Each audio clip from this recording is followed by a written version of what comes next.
Olá, você acompanha agora o Diálogo Brasil. O assunto de hoje é o ensino religioso nas escolas públicas do país, especificamente no ensino fundamental. Num placar apertado, o Supremo Tribunal Federal decidiu que o conteúdo dessa disciplina não precisa ficar restrito aos pontos de vista cultural, histórico e filosófico, mas pode ser confessional, ou seja, vinculado, comprometido com uma única religião. Para falar sobre esse assunto, está conosco o advogado Fernando Neves. Ele representou a Conferência Nacional dos Bispos do Brasil, a CNBB, na ação julgada no Supremo.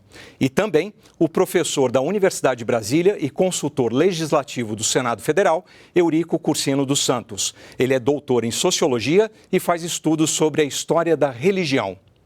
Vamos ver agora uma reportagem sobre o julgamento no STF. As escolas públicas brasileiras estão liberadas para dar aulas facultativas de uma crença religiosa específica, a ser escolhida pelo Estado ou município.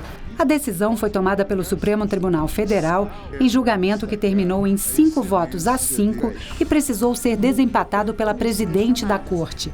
A ministra Carmen Lúcia acompanhou os que votaram contra a ação da Procuradoria-Geral da República, que considerava o ensino religioso confessional um desrespeito ao princípio da separação entre Igreja e Estado, determinado pela Constituição Federal desde a proclamação da República. Não vejo submissão do Estado à religião qualquer uma nas normas questionadas.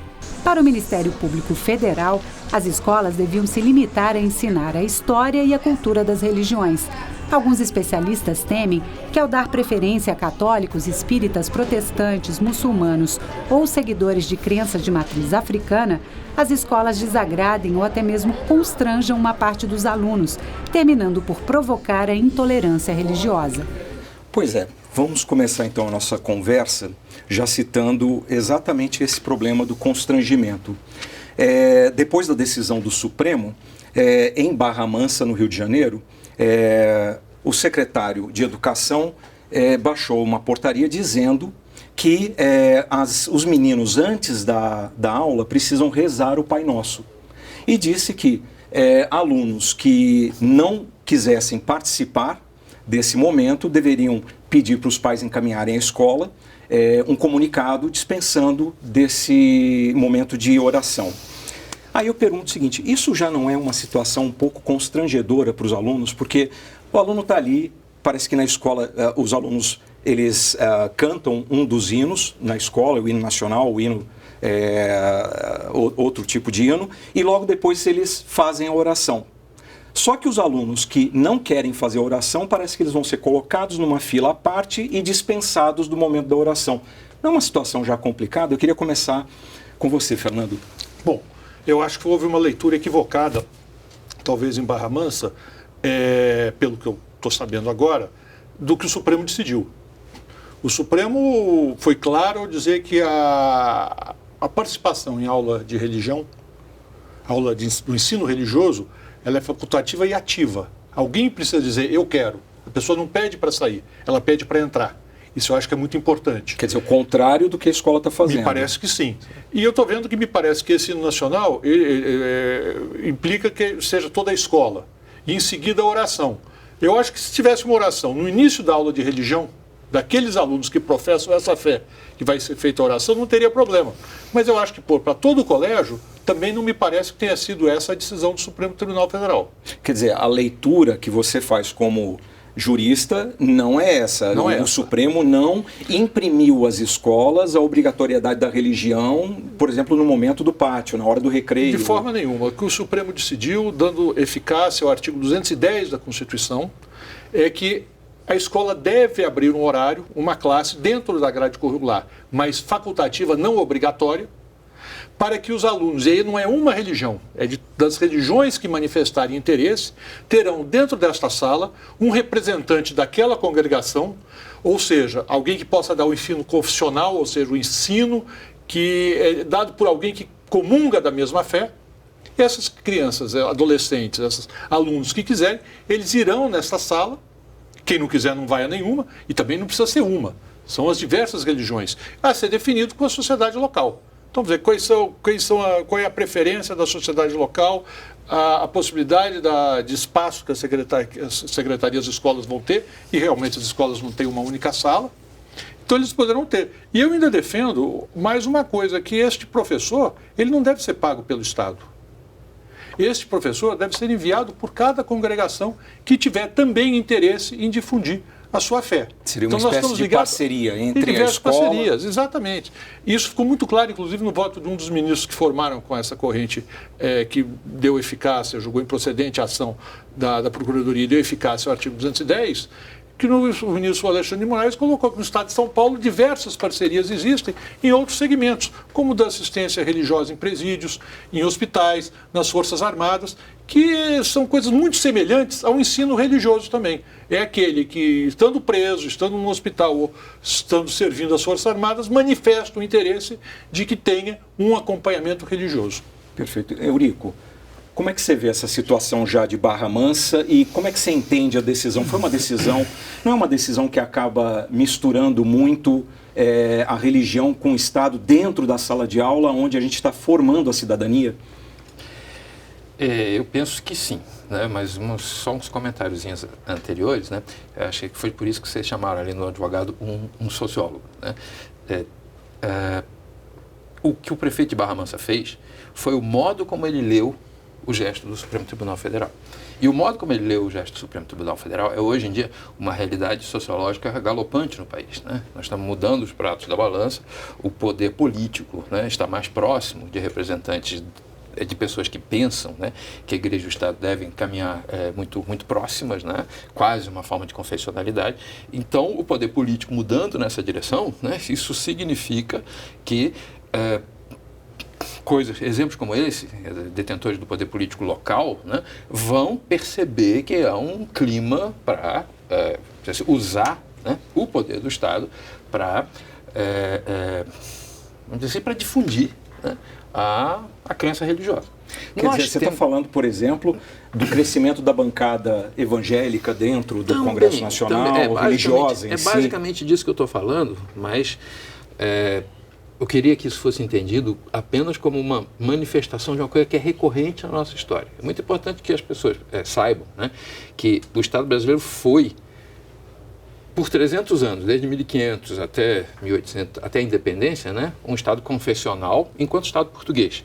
Depois, o Império começou e o Estado brasileiro continuou um Estado confessional, quer dizer, religião aqui era catolicismo. As outras coisas eram heresias, coisas primitivas ou o diabo que seja, né? Mas, assim, mas a religião, propriamente, era a religião católica. Então, nós temos um lastro histórico enorme de, vamos dizer assim, de um regime, né, que faz com que a pessoa, para ser gente, seja católica. Tá bom. Isso parou em 1890, se eu não me engano, né, com a República repudiando a instituição do padroado, que era a instituição que juntava a Igreja e o Estado, né, parou aí e a República começa então a tentar investir, né, numa forma cultural que é necessária para que diversas religiões convivam. Religiões são assim, tem algumas que não se incomodam com a presença das outras, mas tem outras, as monoteístas e universalistas, né, que pretendem que o que elas têm, a verdade que elas têm, seja a verdade em si. Então elas se sentem incômodas na presença uma das outras. Isso é uma coisa pré-moderna. A religião precisa de ser, vamos dizer assim, contida na sua vocação expansionista. Determinadas religiões, estou dizendo com clareza, não são todas, tá? São as monoteístas. Você está dizendo o seguinte, existe um risco, então, dessa decisão do STF acabar acirrando os ânimos dentro das escolas por conta... Não, eu acho que o risco maior que existe dessa decisão é de você uniformizar a religiosidade da população na direção do cristianismo. Hoje 65% da população é católica, né? 65% da população é católica, um bom número, 30 e tantos por cento é evangélica, então o que você diz assim, né? Olha, 90% é cristão. O Estado tem toda a definição jurídica da religião no nosso ordenamento jurídico, né, nos moldes do catolicismo. O que é religião é o catolicismo. Os pessoal evangélico não tem muita dificuldade, embora tenha alguma, não tem muita dificuldade para se adequar a esses moldes.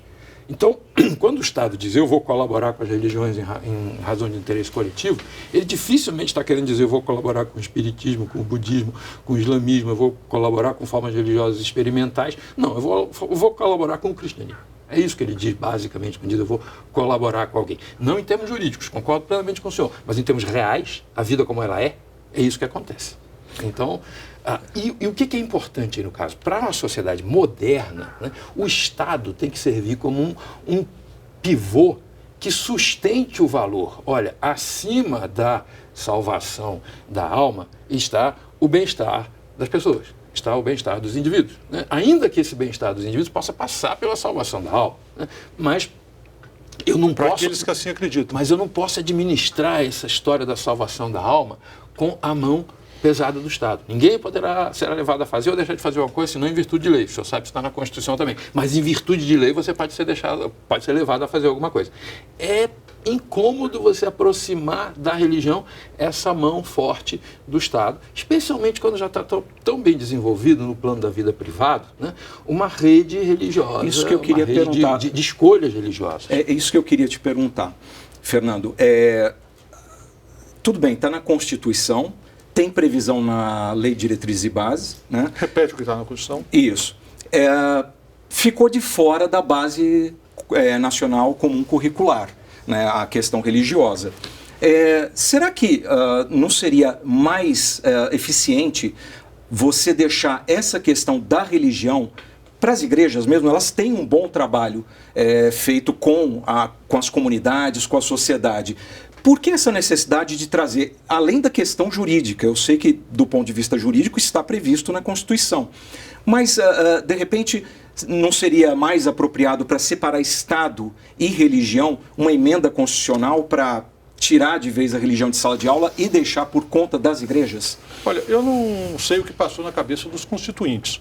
O professor já nos deu aqui uma informação que é sabida de todos, de que a história é assim. Quer dizer, você tinha, e antes até mesmo do Brasil, ele citou o exemplo do Brasil, de 300, 400 anos, mas se nós formos em outros países, também vamos ver a religião muito ligada ao Estado, até um determinado momento. E depois há a separação, que é muito bom. Agora, a separação que há no Estado laico, ele não pode prejudicar nenhuma religião e não pode adotar nenhuma. Quer dizer, ele permite que as religiões sigam. Isso é bom. Quer dizer, as igrejas evidentemente exercem esse papel também. Mas talvez seja mais cômodo para os alunos, para o pai dos alunos, que eles já estando na escola, reserve dentro daquela grade um horário para que eles possam, aqueles que quiserem, ingressar naquela sala, na sala A, na sala B, na sala C, na sala D, e para buscar o aprofundamento da sua religião, dada por alguém que, como já disse, comunga da mesma fé. Poderia dizer, bom, além da igreja você tem as escolas ligadas às igrejas, os colégios particulares. Mas será que com isso nós não estamos criando uma distinção para aquele aluno que depende da escola pública, porque talvez os pais não tenham recursos para matricular numa escola particular que vai prosseguir naquela fé? Deixa eu então colocar mais um elemento nessa discussão, chamando uma participação aqui. A professora Amanda de Mendonça, que é coordenadora do Observatório da Laicidade na Educação, enviou um vídeo para a gente. Vamos ver. A gente entende que não cabe à escola oferecer essa formação religiosa para as nossas crianças e os nossos jovens. Essa formação é da esfera privada dos indivíduos, né? Além disso, todas as pesquisas do qual nós já tivemos acesso confirmam que a presença da religião na escola, ela vem acompanhada de uma série de estereótipos, de preconceito e de discriminação. E por isso nós do Observatório seguimos na luta contra qualquer modalidade de ensino religioso na escola pública e por uma educação laica. Eu queria fazer um intervalo agora, aí na volta você continua para comentar. Tá certo. A gente faz um pequeno intervalo agora e já volta. Não saia daí.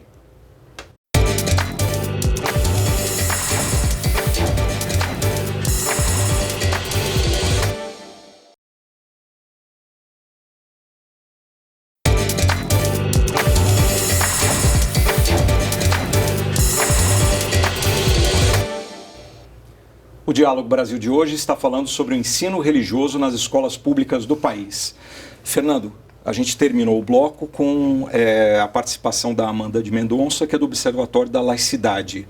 Queria que você comentasse o que ela disse. Eu não conheço as pesquisas que ela se refere, mas eu não posso entender que o oferecimento de uma matéria facultativa seja motivo de acirramento de ânimos. Quer dizer, de perseguições ou de discriminações. E eu acho que na medida em que se cumprir a decisão do Supremo e se facultar diversas matérias, vamos dizer, diversas aulas sobre diversas religiões, o ensino religioso só vai trazer benefícios. Eu acho que o nosso país está precisando um pouquinho mais de ética, de bons princípios, e eu não conheço nenhuma religião que seja contra isso. Certo. Agora, professor, escolas nos municípios do Rio de Janeiro oferecem 3 opções de religião: a católica, né, evangélica e as religiões de matriz afro-brasileiras.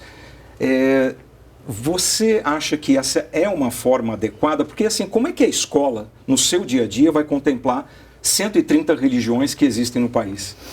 Não vai, né? Mas, assim, de qualquer modo, a forma como a coisa está sendo colocada, que na verdade é como é praticado hoje em dia em alguns lugares, né? Já era antes do STF decidir nesse sentido, a forma como a coisa vai ser praticada é que vai tornar difícil uma ideia que é razoável. A saber, tudo bem, o Estado não adere a uma religião em especial, mas ele empresta o seu poder de convencimento, vamos dizer assim, né, a todas as religiões que assim o solicitarem. Primeiro, cabe a gente perguntar por que o Estado empresta o seu poder de convencimento a toda a religião que o solicitar. O doutor Fernando aqui tentou esclarecer um pouquinho, ensina ética, melhora a qualidade, sei lá, a moral das pessoas, qualquer coisa nesse sentido. Eu acho um pouco complicado ir nessa direção, mas antes de tudo eu queria começar dizendo que eu não acho essa coisa grave. Eu não acho que nós estejamos discutindo um problema grave nesse sentido, assim, a preocupação da professora com a criação de rivalidades, intolerância, não sei o quê, é razoável, mas eu devo confessar que não é a minha previsão do que vai acontecer. Como eu estava dizendo para o senhor aqui antes, o que eu acho que você vai fazer é uniformizar a religiosidade da população, que é o que acontece quando o Estado passa uma lei, tá? que atinge todo mundo do Iapoque ao Chuí. Né? Quando você torna a confessionalidade uma função do Estado, né? Ele vai incidir sobre os corações e os mentes das pessoas dessa forma. Então, isso, para mim, é ponto pacífico. Só que eu não acho que seja particularmente grave. Agora, onde é que pode ser problemática a coisa? Né? Olha só, a Constituição trata desse assunto que a gente está discutindo em 2 lugares. Né? No artigo 205, né, ele prescreve o ensino religioso. Que eu concordo, 210. 210 prescreve o ensino religioso, que eu concordo. O que está escrito na Constituição é que o ensino deve ser predicado por uma religião. Isso é um predicado, está lá como adjetivo religioso. Quer dizer, tá? A escola tem o direito de fazer uma parceria. Não é ensino da religião. A escola era quase que tem o dever constitucional de qualificar o ensino dela com a religião, porque a Constituição diz isso. Mas lá no artigo 19.1, 19, inciso 1, está escrito assim, que o Estado não vai se aliar a nenhuma religião, não vai facilitar a vida de nenhuma religião, como também não vai atrapalhar. Isso é o princípio da separação igreja e Estado. O que é isso? Né? Isso significa uma característica muito própria das sociedades modernas, que a gente se acostuma a gostar delas, das sociedades plurais, com diferença, com tolerância, e isso vai nessa direção. A Constituição, quando adotou essa instituição, a separação da igreja e Estado, foi a Constituição da República, 1894, né? E essa Constituição, o que ela queria era romper com esse passado confessional do Estado brasileiro, né, e instalar uma nova era de liberdades individuais. Essas 2 instituições da Constituição, o que está no artigo 210 e o que está no artigo 19.1, correspondem a 2 perspectivas históricas. O 210 significa a religião que conseguiu, a manutenção do lastro histórico. A manutenção do lastro histórico está lá depositada no artigo 210. Misturando Estado com religião. Quando você fez a Constituição, a Constituição Imperial e depois a Constituição que restituiu a associação entre a Igreja e o Estado, que é a Constituição de 34, né? Quando você fez essa associação, o significado disso naquela época, o significado de ensino religioso naquela época era ensino de catolicismo. Ninguém pensava em outra coisa. Deixa eu chamar mais uma participação para a gente poder, então, tornar a discussão mais ampla. O advogado Paulo Henrique Cremonese, da União dos Juristas Católicos de São Paulo, se posicionou sobre o nosso tema. Vamos ver. Estado laico não é Estado ateu. Estado laico não é Estado antirreligioso. Então não há problema algum que o Estado adote para o ensino religioso, porque facultativo, eventualmente uma determinada profissão de fé, de acordo com as particularidades de cada região. Isso é respeitar a diversidade, até porque o ensino é facultativo. O princípio democrático autoriza a confessionalidade. O Brasil é um país preponderantemente cristão, nasceu sob a cruz de Cristo. Então não há problema algum em um prefeito ou governador, qualquer um dos dois, adotar ou o ensino religioso protestante ou o ensino religioso católico. Antes de voltar aqui para o debate, vamos ver a participação do pastor evangélico e cientista social Henrique Vieira. O ensino religioso confessional é um risco para o Estado laico, para a democracia, e não agrega a diversidade. Existem várias expressões religiosas, existem também aqueles estudantes que não têm uma crença religiosa. Logo, o ensino religioso confessional acaba sendo uma forma de impor uma determinada religião, o que gera constrangimento, o que gera inibição. Em um país historicamente, estruturalmente, culturalmente racista como o nosso, ainda há de se colocar que o ensino religioso confessional tende a desprezar e não dar a devida visibilidade às religiões de matriz africana. Fernando, 40% das escolas municipais, elas têm aula de religião obrigatória e 57% delas não têm uma outra opção para os alunos. Não resvala exatamente nisso que a gente está vendo, quer dizer, acaba que esse grupo fica Me parece de lado. que isso está errado. E eu acho que isso é um problema de execução. Eu volto a dizer, o que eu acho que é importante é que o Estado forneça a sua estrutura. Ele não vai privilegiar nenhuma, mas ele fornece a sua estrutura, que são as salas de aula. E cada fé levará lá seu representante na medida em que tem a demanda e que ele interessa difundir. Acho equivocado terem 3 para sempre. Não é isso. A sociedade local deve escolher quais são aquelas 3, 5 ou 7, eu não sei quantas são, mas que tenha alunos interessados em aprender, em desenvolver aquele estudo. Quer dizer, Talvez, parte da demanda, quer dizer, a da demanda escolar é que vai determinar... Exatamente, que a sociedade local, com a Secretaria de Educação local e com a sociedade... Talvez, vamos ver, eu acho que as 4 ou 5 religiões que seriam ensinadas no estado do Rio Grande do Sul ou no interior do Paraná, sejam diferentes das 4 ou 5 que serão escolhidas na Bahia ou no Amazonas. Essa é a ideia legal. É isso que eu acho que a Constituição diz. Quer dizer, a posição que, tem problemas para executar, tem defendido. Pode ser que tenha um problema. Então, nos incumbe a obrigação de cumprir a execução do que está na Constituição e não simplesmente acabar com o ensino religioso. Porque, eu volto a dizer, é um direito da sociedade. Nós vamos acabar com o ensino religioso, vamos acabar com a assistência religiosa nas Forças Armadas, nos presídios. Não, vamos buscar formas. E me parece que o Estado de São Paulo, com as parcerias, pela palavra do ministro, volto a citar, Alexandre de Moraes, sim, encontrou um bom caminho. Isso tem que se desenvolver e eu acho que as pessoas aí têm a obrigação, todos nós, os sociólogos, os professores, os intérpretes da Constituição, os advogados, todos, de um modo geral, os jornalistas também, em buscar a melhor forma para a gente dar execução a isso e garantindo o ensino, tal como o professor diz, o ensino religioso, não a história das religiões, porque essa sim é uma matéria obrigatória da grade curricular, você conhecer uma visão geral de todas as religiões. Agora, professor, como professor, como é que você avalia o impacto dessa decisão do STF? Pode ser positiva para as escolas, se bem conduzidas do jeito que o Fernando está falando? Tem como isso melhorar a educação brasileira? Na minha opinião, de sociólogo, ou seja, um cientista da realidade, da vida como ela é, né? Como eu estava dizendo, a tendência disso é de uniformizar a religiosidade da população em torno do cristianismo. Agora, é super verdade o que o rapaz disse, né? O país nasceu cristão, a maior parte da população é cristã, a demanda, né, é cristã. A questão que está verdadeiramente em jogo aqui, né, é a nossa Constituição enquanto sociedade, não é Constituição no sentido jurídico, não, é a nossa compleição enquanto sociedade. Como é que nós fazemos melhor? Nós fazemos melhor se agregamos todo mundo embaixo do mesmo guarda-chuva de crença, que é como nós temos feito nos últimos 450 anos, né? Só de 50 anos para cá, a pluralidade religiosa é uma realidade, vamos dizer assim, né? Antes existia, mas existia uma religião e tudo que era não religião, herege, selvagem, etc. e tal, né? Nesse sentido. Nós vamos ter que esperar algum tempo para saber como isso vai impactar realmente no dia a dia das escolas, né? Nós temos aí um minutinho, eu queria as considerações finais. 30 segundos se puder, 30 segundos se puder. É difícil falar tão pouco, né? Não é? A gente Mas pago para falar. Eu queria dizer, eu acho que houve uma certa confusão.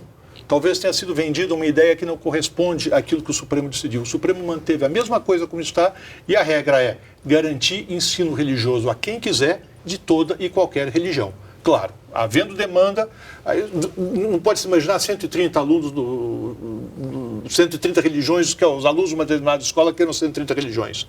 Mas aqueles que tiverem um número razoável, ali o Estado tem que abrir uma classe para eles, abrir uma sala, abrir um espaço e virar um professor daquela fé, daquela congregação para aprofundar os ensinamentos. E resolver essas distorções também em relação à Constituição, né? É importante. Professor. Não, a mim parece que o Estado não deveria emprestar o seu apoio coercitivo ao sentimento religioso. E coercitividade está no sentido muito amplo, não é só de força física, é a coisa simbólica. Me parece que o Estado não deveria emprestar porque nós podemos ter uma intensa vida religiosa, né? E vamos dizer assim, aurir riqueza e diversidade cultural justamente de você permitir que essa biodiversidade, o Estado antes defendendo essa biodiversidade, metaforicamente falando, né, religiosa, do que, vamos dizer assim, emprestando o serviço dele a uma realidade de fato. A realidade de fato é demanda cristã. Então vamos aumentar, aperfeiçoar essa demanda num sentido muito amplo. Perfeito. Olha, eu agradeço a presença de vocês, eu acho que foi produtivo, né? E vamos ver como é que ficam os desdobramentos, apesar de saber que já era isso mais ou menos o que era feito, apesar de escolas ainda, né, tornarem obrigatórias. Existem problemas e eles devem ter que ser resolvidos. Perfeito. Gente, muito obrigado pela atenção de vocês. O Diálogo Brasil fica por aqui e se você quiser saber mais sobre o programa, entre na página da TV Brasil. A gente volta na segunda-feira que vem, às 10h30 da noite. Até lá.